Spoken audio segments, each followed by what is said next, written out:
لوگ ہمیشہ غلط انسان سے دھوکہ کھا کر صحیح انسان سے بدلا لیتے ہیں۔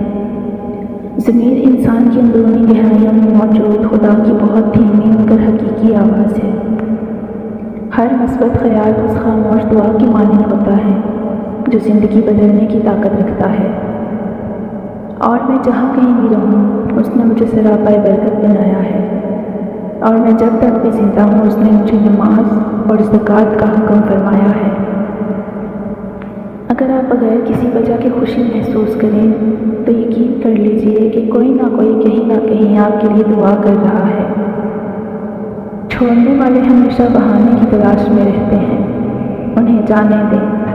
یقین کیجئے جو آپ سے مخلص ہوں گے وہ 10 جوتے کھا کر بھی آپ کا ساتھ نہیں چھوڑیں گے۔ بکھر رہا ہے وقت یوں جیسے پھسلتی ہو ریت ہتھیلی پر۔ آہستہ آہستہ انسان دوسروں کو گال کرنا چھوڑ دیتا ہے۔ شاید ہمیں سمجھ آ جاتی ہے کہ کس کی کتنی پرواہ کرنی ہے، کس سے کتنی امید رکھنی ہے اور کس سے کتنا فاصلہ رکھنا ہے۔ زندگی سب سکھا دیتی ہے۔ ان لوگوں کے لیے کامیاب بنو جو تمہیں ناکام دیکھنا چاہتے ہیں۔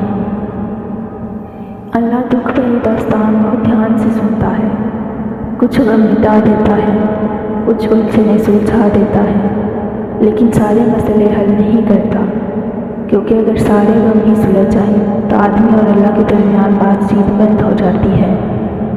اللہ ضائع نہیں کرے گا تمہاری دعا اور تمہارا صبر، ذرا انتظار کرو۔ کسی کو پسندیدہ بنا لینا اعلیٰ ظرفی ہے اور کسی کا پسندیدہ بن جانا خوش قسمتی ہے۔ خوش قسمت اگر تکبر نہ کرے تو سونا ہے، اور اعلیٰ ظرف اگر منافق نہ ہو تو ہیرا ہے۔ ایک بیٹی اور ایک درخت دونوں کا گھر میں ہونا ضروری ہے، کیونکہ درخت ہمیشہ دھوپ میں سایہ دیتا ہے اور بیٹی ہمیشہ دکھ درد میں ساتھ دیتی ہے۔ اپنے دل پر لگے زخموں کو نظر انداز مت کرو بلکہ ان کو محسوس کرو، کیونکہ یہی وہ جگہ ہے جہاں سے تمہارے اندر روشنی داخل ہوتی ہے۔ آپ کا قاتل وہ بھی ہو سکتا ہے جس کے لیے آپ نے اپنے آپ کو تھکا دیا ہو۔